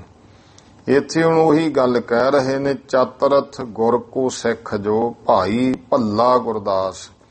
ਇਹ ਕਿਉਂਕਿ ਗੁਰਦਾਸ ਜਿਹੜੇ ਹੈ ਉਹ ਹੋਰ ਵੀ ਹੋਏ ਨੇ, ਜਿਵੇਂ ਭਾਈ ਭਗਤੂ ਕਿਆਂ ਦੀ ਅੰਸ਼ ਵੰਸ਼ ਵਿੱਚੋਂ ਵੀ ਨਾ, ਭਾਈ ਬਹਿਲੋ ਕਿਆਂ ਦੇ ਵਿੱਚੋਂ ਵੀ ਇੱਕ ਭਾਈ ਗੁਰਦਾਸ ਹੋਇਆ, ਜੋ ਕਿ 7ਵੇਂ ਪਾਤਸ਼ਾਹ ਮਹਾਰਾਜ ਜੀ ਦੇ ਸਮੇਂ ਸੇਵਾ ਕਰਦਾ ਰਿਹਾ। ਤੇ 7ਵੇਂ ਪਾਤਸ਼ਾਹ ਜੀ ਨੇ ਜਦੋਂ ਬਾਬਾ ਰਾਮ ਰਾਏ ਨੂੰ ਦਿੱਲੀ ਭੇਜਿਆ ਸੀ, ਉਸ ਸਮੇਂ ਭਾਈ ਬਹਿਲੋ ਕੇ ਗੁਰਦਾਸ ਨੂੰ ਇਹ ਕਿਹਾ ਸੀ ਕਿ ਹੇ ਗੁਰਦਾਸ, ਤੂੰ ਭਾਈ ਹਮੇਸ਼ਾ ਇਹਨਾਂ ਦੇ ਨਾਲ ਰਹਿਣਾ ਹੈ। ਤੇ ਉਹ ਫਿਰ ਭਾਈ ਬਹਿਲੋ ਕਾ ਗੁਰਦਾਸ ਕਿਹਾ ਜਾਂਦਾ ਇਤਿਹਾਸ ਵਿੱਚ, ਜੋ ਬਾਬਾ ਰਾਮ ਰਾਏ ਦੇ ਨਾਲ ਰਹੇ। ਭਾਵੇਂ ਕਿ ਬਾਬਾ ਰਾਮ ਰਾਏ ਜੀ ਐਸੀ ਮਾਇਆ ਪਾਈ ਬੇਮੁਖ ਵੀ ਹੋਏ, ਤੇ ਜਦੋਂ ਗੁਰਬਾਣੀ ਦੀ ਤੁਕ ਦਾ ਜਿਹੜਾ ਹੈ ਮਿੱਟੀ ਮੁਸਲਮਾਨ ਕੀ ਦੀ ਜਗ੍ਹਾ ਮਿੱਟੀ ਬੇਈਮਾਨ ਕੀ ਕਹਿਤਾ, ਪਰ ਜਿਹੜੇ ਇਹ ਭਾਈ ਬਹਿਲੋ ਕੇ ਗੁਰਦਾਸ ਸੀ ਮਸੰਦੇ ਨਾਲ ਹੀ ਰਹੇ, ਕਿਉਂਕਿ ਕਹਿੰਦੇ 7ਵੇਂ ਪਾਤਸ਼ਾਹ ਦਾ ਬਚਨ ਹੈ ਸਾਨੂੰ। ਤੇ ਦੇਖੋ 10ਵੇਂ ਪਾਤਸ਼ਾਹ ਮਹਾਰਾਜ ਜਦੋਂ ਫਿਰ ਪੌਂਟਾ ਸਾਹਿਬ ਸੀ, ਉਦੋਂ ਬਾਬਾ ਰਾਮ ਰਾਏ ਦਾ ਮੇਲ ਕਰਾਉਣ ਦੇ ਵਿੱਚ ਸਭ ਤੋਂ ਵੱਡਾ ਰੋਲ ਭਾਈ ਬਹਿਲੋ ਕੇ ਗੁਰਦਾਸ ਦਾ ਹੈ। ਉਹ ਭਾਈ ਗੁਰਦਾਸ ਉਹ ਵੀ ਸਨ ਜਿਹੜੇ ਫਿਰ ਜਿਨ੍ਹਾਂ ਪ੍ਰੇਰਨਾ ਦਿੱਤੀ ਕਿ ਬਾਬਾ ਰਾਮ ਰਾਏ ਜੀ, ਗੁਰੂ ਗੱਦੀ ਜਿਹੜੀ ਹੈ ਉਸ ਅੱਗੇ ਨਿਭਣਾ ਹੀ ਠੀਕ ਹੈ। ਬਾਬਾ ਰਾਮ ਰਾਏ ਜੀ ਨੇ ਫਿਰ 10ਵੇਂ ਪਾਤਸ਼ਾਹ ਮਹਾਰਾਜ ਨਾਲ ਮੇਲ ਕੀਤਾ, ਤੇ ਫਿਰ ਜਦੋਂ ਉਹ ਕਿਸੇ ਸਿੱਖ ਦਾ ਕਾਰਜ ਦੇਹਰਾਦੂਨ ਜਦੋਂ ਰਹਿੰਦੇ ਸੀ ਸਾਰਨ ਗਏ, ਤੇ ਕਹਿ ਗਏ ਸੀ ਆਪਣੀ ਪਤਨੀ, ਕਿਉਂਕਿ ਉਹਨਾਂ ਦੇ 3 ਵਿਵਾਹ ਲਿਖੇ ਨੇ, ਜਿਨ੍ਹਾਂ ਵਿੱਚੋਂ 2 ਦਾ ਨਾਂ ਕਾਫੀ ਮਸ਼ਹੂਰ ਆਉਂਦਾ ਹੈ, ਮਾਤਾ ਰਾਜ ਕੌਰ ਤੇ ਦੂਜੀ ਮਾਤਾ ਪੰਜਾਬ ਕੌਰ। ਜਿਹੜੀ ਮਾਤਾ ਰਾਜ ਕੌਰ ਸੀ ਫਿਰ ਮਣੀ ਮਾਜਰੇ ਆ ਗਈ ਸੀ, ਜਿਹੜਾ ਇਧਰ ਚੰਡੀਗੜ੍ਹ ਵਾਲੇ ਪਾਸੇ ਨੂੰ ਮਣੀ ਮਾਜਰਾ ਹੈ, ਉੱਥੇ ਹੁਣ ਵੀ ਗੁਰਦੁਆਰਾ ਸਾਹਿਬ ਹੈ, ਬਹੁਤ ਮੰਨਤਾ ਹੈ। ਤੇ ਮਾਤਾ ਪੰਜਾਬ ਕੌਰ ਉੱਥੇ ਰਹੀ ਦੇਹਰਾਦੂਨ। ਤੇ ਇੱਧਰ ਜਦੋਂ ਉਹ ਕਾਰਜ ਸਾਰਨ ਗਏ, ਜਿਹੜੇ ਮਸੰਦ ਸੀ ਉਹ ਦੁਖੀ ਸਨ ਪਹਿਲਾਂ ਹੀ ਕਿ 10ਵੇਂ ਪਾਤਸ਼ਾਹ ਜੀ ਨੂੰ ਕਿਉਂ ਮਿਲ ਪਏ ਬਾਬਾ ਰਾਮ ਰਾਏ, ਸਾਡਾ ਤੋਰੀ ਫੁਲਕਾ ਨਾ ਬੰਦ ਹੋ ਜੇ, ਕਿ ਉਹਨਾਂ ਦੇ ਜਿਹੜੇ ਕੰਮ ਸੀ ਉਹ ਚੱਲਦੇ ਸੀ। ਤਾਂ ਉਹਨਾਂ ਨੇ ਧੱਕੇ ਨਾਲ ਹੀ ਆ ਕੇ ਤੀਜੇ ਦਿਨ, ਭਾਵੇਂ ਮਾਤਾ ਪੰਜਾਬ ਕੌਰ ਨੇ ਬਹੁਤ ਰੋਕੇ ਕਿ ਸਾਨੂੰ ਕਹਿ ਕੇ ਗਏ ਨੇ ਅਸੀਂ ਹਫ਼ਤੇ ਬਾਅਦ ਆ ਜਾਣਾ, ਪਰ ਉਹ ਨਹੀਂ ਮੰਨੇ। ਆਖਰ ਰੌਲਾ ਪਾਉਣਾ ਸ਼ੁਰੂ ਕਰਤਾ ਵੀ ਮਾਤਾ ਪੰਜਾਬ ਕੌਰ ਤਾਂ ਐਵੇਂ ਜਾਣ ਕੇ ਕਹਿੰਦੀ ਹੈ ਬਾਬਾ ਰਾਮ ਰਾਏ ਦੀ ਤਾਂ ਮੌਤ ਹੋ ਚੁੱਕੀ ਹੈ। ਦੇਖੋ ਬਚਨ ਵੀ ਸੱਤ ਹੋਏ। ਜਦੋਂ ਕਦੇ ਇਹ ਇਤਿਹਾਸ ਨੂੰ ਪੜ੍ਹਦੇ ਆਂ, ਬਾਬਾ ਰਾਮ ਰਾਏ ਜੀ ਨੂੰ ਸੱਤਵੇਂ ਪਾਤਸ਼ਾਹ ਨੇ ਕਿਹਾ ਸੀ ਰਾਮ ਰਾਏ ਦਿੱਲੀ ਜਾ, ਅਸੀਂ ਤੇਰੀ ਰਸਨਾ ਤੇ ਬਸਾਂਗੇ, ਜਿਹੜਾ ਬਚਨ ਤੂੰ ਕਹੇਗਾ ਸੱਤ ਹੋਊ।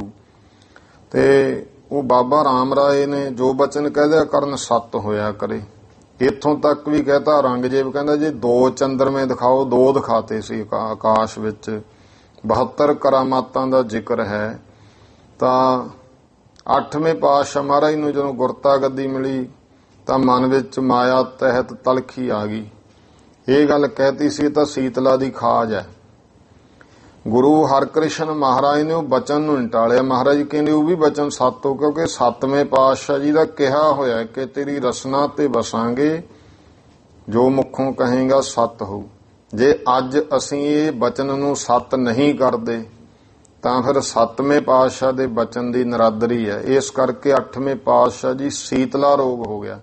ਪਰ ਨਾਲ ਬਚਨ ਇਹ ਵੀ ਕਰਤਾ, ਕੱਲ ਨੂੰ ਕੋਈ ਇਹ ਨਾ ਕਹਿ ਦੇ ਗੁਰੂ ਦੇ ਵਿੱਚ ਤਾਂ ਤਾਕਤ ਨਹੀਂ ਸੀ, ਕਿ ਰਾਮ ਰਾਏ ਨੇ ਬਚਨ ਕਰਤਾ ਉਹ ਸੱਤ ਹੋ ਗਿਆ ਤੇ ਗੁਰੂ ਮਹਾਰਾਜ ਨੇ ਤੇ ਮਹਾਰਾਜ ਨੇ ਫਿਰ ਬਚਨ ਕਰਤਾ ਵੀ ਰਾਮ ਰਾਏ ਜਿਹੜਾ ਹੈ ਇਹ ਬੇਔਲਾਦਾ ਰਹੂ, ਇਹਨੂੰ ਜਿੰਦਾ ਸਾੜਨਗੇ ਮਸੰਦ।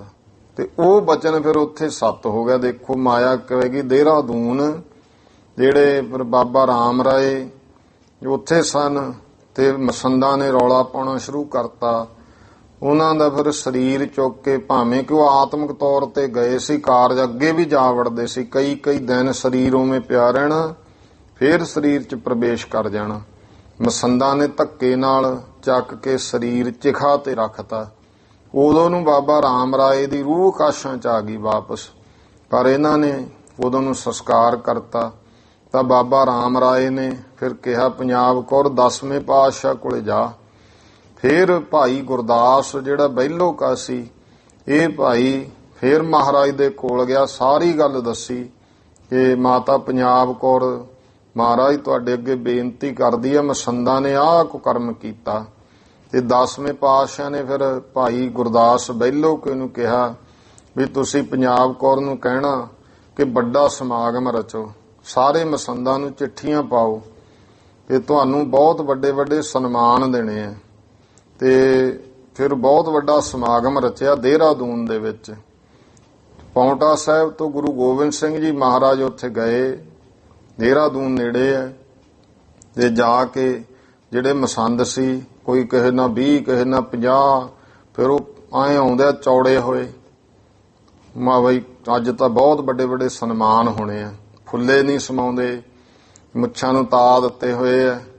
ਤੇ ਜਦੋਂ ਐਨ ਆਉਂਦੇ ਨੇ ਆ ਦੇਖਿਆ ਨੇ ਮਹਾਰਾਜ ਦੀ ਹਜ਼ੂਰੀ ਵਿੱਚ ਵੀ ਕਈ ਜਗ੍ਹਾ ਸਮਾਗਮ ਹੁੰਦਾ ਹੈ, ਤੇ ਪ੍ਰਚਾਰਕਾਂ ਦੀ ਤੋਰ ਦੇਖਿਆ ਕਰੋ, ਜਿਵੇਂ ਮਹਾਰਾਜ ਨੂੰ ਦਰਸ਼ਨ ਦੇਣ ਆਏ ਹੁੰਦੇ ਆ। ਗੁਰੂ ਗ੍ਰੰਥ ਸਾਹਿਬ ਕੋਲੇ ਨਿਮਰਤਾ ਨਾਲ ਨਹੀਂ ਆਉਂਦੇ। ਤੋਰ ਦੇਖਾ ਗੁਰੂ ਸੰਗਤ ਵਿੱਚ ਕਿਵੇਂ ਹੁੰਦਾ, ਧੱਕੇ ਪੈਂਦੇ ਆ ਸੰਗਤ ਨੂੰ ਵੀ ਪਾਸੇ ਹੋ ਜਾਓ ਜੀ।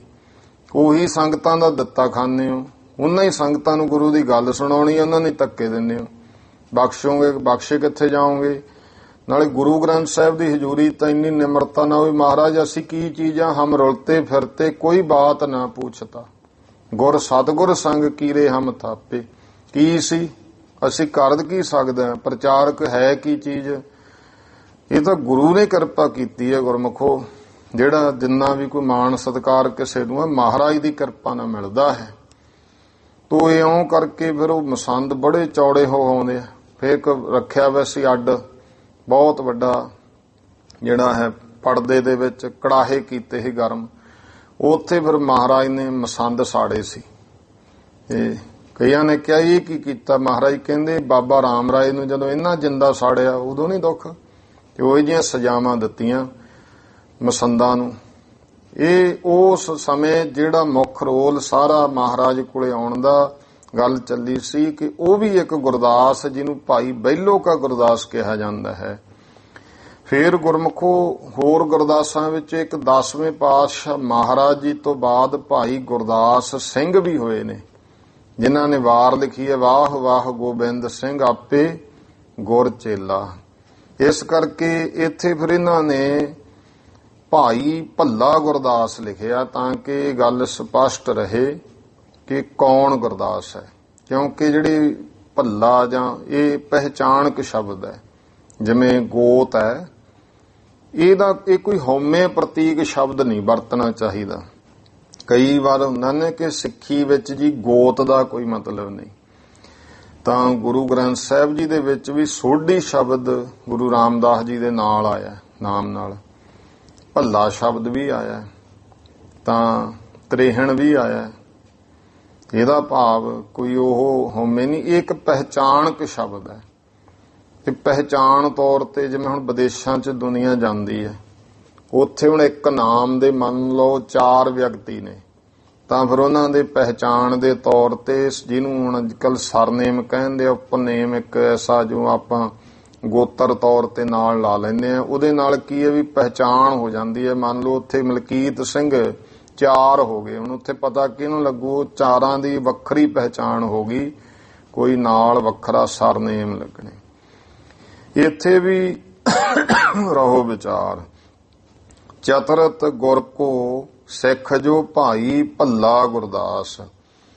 ਸੰਤ ਰੇਣ ਪ੍ਰੇਮ ਸਿੰਘ ਜੀ ਕਹਿੰਦੇ ਭਾਈ ਚੌਥੇ ਪਾਤਸ਼ਾਹ ਮਹਾਰਾਜ ਜੀ ਦੇ ਸਿੱਖੀ ਧਾਰਨ ਕਰਨ ਵਾਲੇ ਜੋ ਸਿੱਖ ਭੱਲੇ ਵੰਸ਼ ਦੇ ਭਾਈ ਗੁਰਦਾਸ ਗੁਰੂ ਅਮਰਦਾਸ ਮਹਾਰਾਜ ਜੀ ਦੀ ਅੰਸ਼ ਬੰਸ ਭੇਜਿਓ ਥੋ ਦਿਸ ਦੱਖਣੈ ਨਗਰ ਆਗਰੇ ਖਾਸ। ਜਿਨ੍ਹਾਂ ਨੂੰ ਗੁਰੂ ਰਾਮਦਾਸ ਮਹਾਰਾਜ ਨੇ ਦੱਖਣ ਦਿਸ਼ਾ ਦੇ ਵਿੱਚ ਆਗਰੇ ਨਗਰ ਆਪ ਮਹਾਰਾਜ ਨੇ ਸਿੱਖੀ ਦੇ ਪ੍ਰਚਾਰ ਵਾਸਤੇ ਭੇਜਿਆ। ਬੇਨਤੀ ਪਹਿਲਾਂ ਵੀ ਕੀਤੀ ਸੀ ਕਿ ਇੱਕ ਆਗਰਾ ਤੇ ਦੂਜਾ ਗੁਰਮੁਖੋ ਕਾਂਸੀ ਭਾਈ ਗੁਰਦਾਸ ਜੀ ਨੂੰ ਗੁਰੂਆਂ ਵਾਂਗੂ ਉੱਥੋਂ ਦੀ ਸੰਗਤ ਜਿਹੜੀ ਆ ਸਤਿਕਾਰ ਦਿੰਦੀ ਹੁੰਦੀ ਸੀ। ਬਹੁਤ ਵੱਡਾ ਮਾਣ ਅੱਜ ਵੀ ਭਾਈ ਗੁਰਦਾਸ ਜੀ ਨੂੰ ਮਿਲਦਾ ਹੈ। ਜਿੱਥੇ ਸਤਿਗੁਰਾਂ ਦਾ ਸਤਿਕਾਰ ਹੈ, ਉੱਥੇ ਫਿਰ ਗੁਰੂ ਸਾਹਿਬ ਤੋਂ ਬਾਅਦ ਜੇ ਸਭ ਤੋਂ ਵੱਧ ਸਿੱਖ ਸੰਗਤਾਂ ਵਿੱਚ ਸਤਿਕਾਰ ਉਹ ਭਾਈ ਗੁਰਦਾਸ ਜੀ ਦਾ ਹੈ।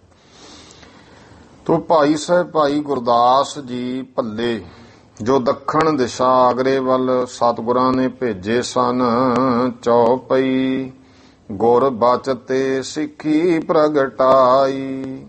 ਗੁਰੂ ਸਾਹਿਬ ਦੇ ਬਚਨਾਂ ਨਾਲ ਜਿਨ੍ਹਾਂ ਨੇ ਉੱਥੇ ਸਿੱਖੀ ਪ੍ਰਗਟ ਕੀਤੀ, ਪ੍ਰਚਾਰ ਕੀਤਾ, ਧਰਮਸਾਲ ਬਹੁ ਦੇਸ਼ ਬਨਾਈ। ਉਸ ਦੇਸ਼ ਇਲਾਕੇ ਵਿੱਚ ਬਹੁਤ ਧਰਮਸ਼ਾਲਾ ਬਣਾਈਆਂ। ਕਿਤਕ ਬਰਸ ਤਹਿ ਕਰਕੇ ਬਾਸ। ਕਿੰਨੇ ਸਾਲ, ਕੁਝ ਸਾਲ ਉੱਥੇ ਭਾਈ ਰਹਿ ਕਰਕੇ ਬਾਸਾ ਕਰਕੇ ਪੁਨ ਸੰਗਤ ਲੈ ਕਰ ਬਹੁ ਪਾਸ। ਫੇਰ ਇਉਂ ਬਹੁਤ ਸੰਗਤਾਂ ਨੂੰ ਨਾਲ ਲੈ ਕੇ ਗੁਰ ਦਰਸ਼ਨ ਕੇ ਕਾਰਨ ਆਵੇ। ਗੁਰੂ ਸਾਹਿਬ ਦੇ ਦਰਸ਼ਨ ਕਰਨ ਦੇ ਵਾਸਤੇ ਪਹੁੰਚੇ। ਮਗ ਮਹਿ ਸ਼ਬਦ ਪ੍ਰੇਮ ਕਰ ਗਾਵੇ। ਰਸਤੇ ਦੇ ਵਿੱਚ ਭਾਈ ਪ੍ਰੇਮ ਦੇ ਨਾਲ ਸ਼ਬਦ ਗਾਇਨ ਕਰਦੇ ਹਨ। ਸ਼ਰਮਤ ਹੋਏ ਟਿਕ ਹੈ ਨਿਸ ਪਰੈ। ਜਿੱਥੇ ਥੱਕ ਜਾਂਦੇ ਨੇ ਸੰਗਤਾਂ ਉੱਥੇ ਰਾਤ ਪੈਂਦੀ ਟਿਕ ਜਾਂਦੇ ਹਨ। ਸਭ ਮਿਲ ਕਰ ਕੀਰਤਨ ਗੁਰ ਰਰੈ। ਇਉਂ ਭਾਈ ਗੁਰੂ ਸਾਹਿਬ ਦੀ ਬਾਣੀ ਦਾ ਸੁੰਦਰ ਸਾਰੇ ਮਿਲ ਕੇ ਕੀਰਤਨ ਕਰਦੇ ਹਨ। ਇਮ ਦਿਨ ਪ੍ਰਤ ਸੰਗਤ ਚੱਲ ਆਵੇ। ਇਉਂ ਦਿਨ ਪ੍ਰਤੀ ਦਿਨ ਸੰਗਤਾਂ ਚੱਲੀਆਂ ਆਉਂਦੀਆਂ, ਰਾਤ ਨੂੰ ਟਿਕ ਜਾਂਦੀਆਂ। ਮੁਖ ਗੁਰਦਾਸ ਸਭਨ ਹਰ ਖਾਵੇ। ਭਾਈ ਗੁਰਦਾਸ ਜੀ ਤੇ ਹੋਰ ਸਿੱਖ ਸੰਗਤਾਂ ਦੇ ਮੁਖੜੇ ਸਾਰੇ ਪ੍ਰਸੰਨ ਹਨ। ਧੀਰ ਵਿਪਾਸਾ ਕੇ ਤਾਬ ਆਏ। ਤੇ ਉਦੋਂ ਨੂੰ ਬਿਆਸਾ ਦਰਿਆ ਦੇ ਕਿਨਾਰੇ ਪਹੁੰਚੇ। ਜਲ ਗੰਭੀਰ ਅਤੀ ਦਰਸਾਏ। ਤਾਂ ਦੇਖਿਆ ਵੀ ਬਹੁਤ ਪਾਣੀ ਚੜਿਆ ਹੋਇਆ ਸੀ ਬਿਆਸਾ ਦਰਿਆ ਦੇ ਵਿੱਚ, ਡੂੰਘਾ ਪਾਣੀ ਦੇਖਿਆ ਹੈ। ਨਿਕਟ ਤਰੀ ਨਹਿ ਉਤਰਹਿ ਪਾਰਾ। ਨੇੜੇ ਤਰੀ ਨਾਮ ਹੈ ਨੌਕਾ ਬੇੜੀ ਦਾ। ਬੇੜੀ ਕੋਈ ਹੈ ਨਹੀਂ ਸੀ ਨੇੜੇ, ਪਾਰ ਨਹੀਂ ਹੋ ਰਿਹਾ ਸੀ। ਠਾਡੇ ਹੈ ਰਹਿ ਨਦੀ ਕਿਨਾਰਾ।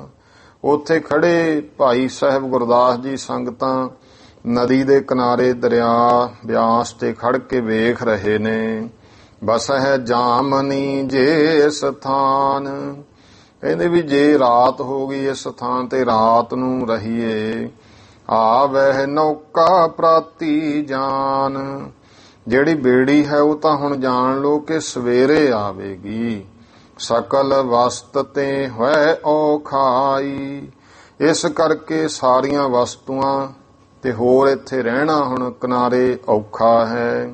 ਸੰਗਤ ਸਗਰੀ ਸ਼ਰਮ ਕੋ ਪਾਈ, ਤੇ ਸਾਰੀਆਂ ਸੰਗਤਾਂ ਇਉਂ ਸ਼ਰਮ ਕਹੀਏ ਥਕਾਵਟ ਵੀ ਪਾਈ ਹੈ। ਏਵ ਵਿਚਾਰਤ ਔਰ ਗੁਰਦਾਸ, ਇਉਂ ਭਾਈ ਗੁਰਦਾਸ ਜੀ ਨੇ ਵਿਚਾਰਿਆ ਕਿ ਦਰਿਆ ਨੂੰ ਪਾਰ ਕਰਕੇ ਰੁਕਣਾ ਠੀਕ ਹੈ। ਬੇੜੀ ਦਾ ਹੁਣ ਕੀ ਪਤਾ ਹੈ। ਇਸ ਤਰ੍ਹਾਂ ਭਾਈ ਗੁਰਦਾਸ ਜੀ ਨੇ ਵਿਚਾਰਿਆ। ਇੱਕ ਸਿੱਖ ਪਠਤ ਹੁਤੋ ਥਿਤ ਪਾਸ, ਤਾਂ ਇੱਕ ਸਿੱਖ ਜਿਹੜਾ ਹੈ ਉਹ ਕੋਲ ਖੜਾ ਬਾਣੀ ਪੜ੍ਹਦਾ ਸੀ। ਸ੍ਰੀ ਮੁਖ ਵਾਕ ਗੁਰ ਕਾ ਬਚਨ ਬਸੈ ਜੀ ਨਾਲੇ, ਜਲ ਨਹੀਂ ਡੂਬੈ ਤਸਕਰ ਨਹੀਂ ਲੇਵੈ, ਪਾਹੇ ਨਾ ਸਾਕੈ ਜਾਲੇ। ਭਾਈ ਜਦੋਂ ਗੁਰੂ ਦਾ ਬਚਨ ਹਿਰਦੇ ਅੰਦਰ ਵਸ ਜਾਂਦਾ ਹੈ ਨਾ, ਫਿਰ ਜਲ ਵੀ ਨਹੀਂ ਡੋਬਦਾ, ਤਸਕਰ ਚੋਰ ਠੱਗ ਵੀ ਨਹੀਂ ਚੁਰਾ ਸਕਦਾ, ਪਾਹੇ ਨਾ ਸਾਕੈ ਜਾਲੇ, ਅਗਨੀ ਵੀ ਨਹੀਂ ਸਾੜ ਸਕਦੀ। ਚੌਪਈ ਸੁਨ ਗੁਰਦਾਸ ਵਿਚਾਰਤ ਹਿਰਦੈ, ਇਹ ਸੁਣ ਕੇ ਭਾਈ ਗੁਰਦਾਸ ਜੀ ਹਿਰਦੇ ਵਿੱਚ ਵਿਚਾਰਦੇ ਹਨ। ਗੁਰ ਸਮਝਾਏ ਨ ਡੂਬੈ ਕਦੈ, ਇਹ ਤਾਂ ਗੁਰੂ ਸਾਹਿਬ ਸਾਨੂੰ ਹੀ ਸਮਝਾ ਰਹੇ ਐ ਕਿ ਭਾਈ ਤੁਸੀਂ ਕਦੇ ਨਹੀਂ ਡੁੱਬੋਗੇ। ਸ਼ਬਦ ਆਸਰੇ ਹੋਵੈ ਪਾਰ, ਇਹ ਸ਼ਬਦ ਦੇ ਆਸਰੇ ਤੁਸੀਂ ਇਹ ਦਰਿਆ ਪਾਰ ਹੋਵੋ। ਇਮ ਨਿਸ਼ਚਾ ਸਤਿਗੁਰ ਕੋ ਧਾਰ, ਇਸ ਤਰ੍ਹਾਂ ਸਤਿਗੁਰੂ ਤੇ ਨਿਸ਼ਚਾ ਧਾਰਨ ਕਰਕੇ ਸਭ ਸੰਗਤ ਕੋ ਕਹਾ 부ਝਾਈ। ਭਾਈ ਗੁਰਦਾਸ ਜੀ ਨੇ ਸਾਰੀਆਂ ਸੰਗਤਾਂ ਨੂੰ ਸਮਝਾਉਂਦਿਆਂ ਕਿਹਾ, ਹਮ ਹੈ ਮੁਗਧ ਬੂਝ ਨਹਿ ਪਾਈ। ਭਾਈ ਦੇਖੋ ਮਹਾਰਾਜ ਤਾਂ ਕਹਿ ਰਹੇ ਅਸੀਂ ਵੀ ਮੂਰਖ ਹਾਂ ਜਿਹੜੇ ਸਮਝਦੇ ਨਹੀਂ ਹਾਂ। ਭਵ ਜਲ ਗੁਰ ਕੋ ਸ਼ਬਦ ਉਧਾਰੈ, ਇਹ ਗੁਰੂ ਦਾ ਸ਼ਬਦ ਤਾਂ ਸੰਸਾਰ ਰੂਪੀ ਭਵਜਲ ਤੋਂ ਪਾਰ ਕਰਨ ਵਾਲਾ ਹੈ। ਇਹੋ ਬੱਪਰੀ ਕਿਆ ਨਦੀ ਨ ਤਾਰੈ, ਭਲਾ ਵਿਚਾਰੀ ਨਦੀ ਨੂੰ ਕੀ ਨਹੀਂ ਤਾਰ ਸਕਦਾ। ਇਹ ਕੀ ਮਹਾਰਾਜ ਦੇ ਸਾਹਮਣੇ ਕੀ ਗੱਲ ਹੈ, ਉਹ ਤਾਂ ਭਵਜਲ ਤਾਰ ਦਿੰਦਾ ਗੁਰੂ ਦਾ ਸ਼ਬਦ। ਧਰ ਸ਼ਰਧਾ ਗੁਰ ਕੋ ਬਚ ਮਾਨੋ, ਇਸ ਕਰਕੇ ਭਾਈ ਸ਼ਰਧਾ ਧਾਰੋ, ਗੁਰੂ ਦੇ ਬਚਨ ਨੂੰ ਮੰਨੋ। ਉਤਰੈ ਪਾਰ ਬਿਲਮ ਨਹੀਂ ਠਾਨੋ, ਕਹਿੰਦੇ ਪਾਰ ਉਤਰੋ ਦੇਰੀ ਨਾ ਕਰੋ। ਸਤਨਾਮ ਗੁਰਦਾਸ ਉਚਾਰਾ, ਤਾਂ ਹੁਣ ਸਤਨਾਮ ਵਾਹਿਗੁਰੂ ਕੇ ਭਾਈ ਗੁਰਦਾਸ ਜੀ ਨੇ ਕਹਿਣਾ ਸ਼ੁਰੂ ਕੀਤਾ। ਪ੍ਰਥਮ ਪ੍ਰਵੇਸ਼ਿਓ ਨਦੀ ਮਝਾਰਾ, ਤੇ ਸਾਰਿਆਂ ਤੋਂ ਪਹਿਲਾਂ ਆਪ ਬਿਆਸ ਨਦੀ ਦੇ ਵਿੱਚ ਪ੍ਰਵੇਸ਼ ਹੋ ਗਏ। ਜਾਨੂ ਲਗ ਜਲ ਭਾਸਲ ਤਾਕੋ, ਜਾਨੂ ਨਾਮ ਗੋਡਿਆਂ ਦਾ ਹੈ, ਜਿੰਨਾ ਵੀ ਨਦੀ ਦਾ ਪਾਣੀ ਸੀ ਗੋਡਿਆਂ ਤੱਕ ਹੋ ਗਿਆ। ਸੰਗਤ ਸਕਲ ਦੇਖ ਕਰ ਤਾਕੋ, ਸਾਰੀਆਂ ਸੰਗਤਾਂ ਨੇ ਵੀ ਭਾਈ ਗੁਰਦਾਸ ਜੀ ਨੂੰ ਵੇਖਿਆ ਹੈ। ਵਾਹਿਗੁਰੂ ਕੋ ਉਚਰਤ ਆਛੇ, ਤਾਂ ਉਹ ਵੀ ਚੰਗੀ ਤਰ੍ਹਾਂ ਸਾਰੇ ਵਾਹਿਗੁਰੂ ਵਾਹਿਗੁਰੂ ਉਚਾਰਦੇ ਹੋਏ। ਗਮਨ ਕੀਨ ਗੁਰਦਾਸੈ ਪਾਛੇ, ਇਉਂ ਭਾਈ ਗੁਰਦਾਸ ਜੀ ਦੇ ਪਿੱਛੇ ਪਿੱਛੇ ਸਾਰਿਆਂ ਨੇ ਚੱਲਣਾ ਸ਼ੁਰੂ ਕਰ ਦਿੱਤਾ। ਕੱਟ ਲੱਗ ਜਲ ਕਿਸ ਕੇ ਨਹਿ ਆਇਓ, ਕਿਸੇ ਦੇ ਵੀ ਭਾਈ ਲੱਕ ਤੱਕ ਪਾਣੀ ਨਹੀਂ ਪਹੁੰਚਿਆ ਹੈ। ਸੰਗਤ ਸਕਲ ਪਾਰ ਉਤਰਾਇਓ, ਸਾਰੀਆਂ ਸੰਗਤਾਂ ਨੂੰ ਪਾਰ ਕਰ ਦਿੱਤਾ। ਗੁਰ ਕੋ ਸ਼ਬਦ ਕਰਿਓ ਬੜ ਬੇਰਾ, ਇਉਂ ਗੁਰੂ ਦਾ ਜਿਹੜਾ ਸ਼ਬਦ ਹੈ, ਇਸ ਭਾਈ ਗੁਰੂ ਦਾ ਸ਼ਬਦ ਸਭ ਤੋਂ ਮਹਾਨ ਹੈ, ਜਿਹਨੇ ਸਾਰੇ ਤਾਰ ਦਿੱਤੇ। ਭਏ ਪਾਰ ਸਗਰੇ ਬਿਨ ਬੇਰਾ, ਇਉਂ ਬਿਨਾਂ ਦੇਰੀ ਤੋਂ ਸਾਰੇ ਪਾਰ ਹੋ ਗਏ। ਸਭ ਕੇ ਅਤ ਨਿਸ਼ਚਾਇ ਔਰ ਭਇਓ, ਸਾਰਿਆਂ ਦੇ ਅੰਦਰ ਇਹ ਵੱਡਾ ਨਿਸ਼ਚਾ ਹਿਰਦੇ ਵਿੱਚ ਹੋ ਗਿਆ। ਸ਼ਬਦ ਆਸਰਾ ਦ੍ਰਿੜ ਮਨ ਲਇਓ, ਤੇ ਸ਼ਬਦ ਦਾ ਆਸਰਾ ਮਨ ਵਿੱਚ ਪਰਪੱਕ ਕਰ ਲਿਆ ਸਭ ਨੇ। ਗੋਇੰਦਵਾਲਪੁਰੀ ਮਹਿ ਆਏ, ਫਿਰ ਗੋਇੰਦਵਾਲ ਨਗਰ ਵਿੱਚ ਆ ਗਏ। ਬਸੇ ਨਿਸਾ ਸਭ ਹੀ ਸੁਖ ਪਾਈ, ਗੋਇੰਦਵਾਲ ਸਾਹਿਬ ਰਾਤ ਰਹੇ ਤੇ ਸਾਰਿਆਂ ਨੇ ਇੱਥੇ ਸੁਖ ਪਾਇਆ ਹੈ। ਫਿਰ ਅੱਗੇ ਭਾਈ ਗੁਰੂ ਮਹਾਰਾਜ ਕੋਲ ਗਏ ਨੇ ਸ੍ਰੀ ਅੰਮ੍ਰਿਤਸਰ। ਆਓ ਅਗਲਾ ਪ੍ਰਸੰਗ ਕੱਲ ਪੜ੍ਹਾਂ ਸੁਣਾਂਗੇ। ਹੁਣ ਟਾਈਮ ਹੋ ਗਿਆ ਹੈ ਸਮਾਪਤੀ ਦਾ। ਭੁੱਲ ਚੁੱਕ ਦੀ ਖਿਮਾ, ਸਰਬੱਤ ਮਾਈ ਭਾਈ ਉਚਾਰਨ ਕਰੋ ਜੀ। ਵਾਹਿਗੁਰੂ ਨਾਮ ਜਹਾਜ ਹੈ, ਚੜੇ ਸੋ ਤਰੇ ਪਾਰ। ਜੋ ਸ਼ਰਧਾ ਕਰ ਸੇਵੰਦੇ, ਗੁਰ ਪਾਰ ਉਤਾਰਨ ਹਾਰ। ਵਾਹਿਗੁਰੂ ਜੀ ਕਾ ਖਾਲਸਾ, ਵਾਹਿਗੁਰੂ ਜੀ ਕੀ ਫਤਿਹ।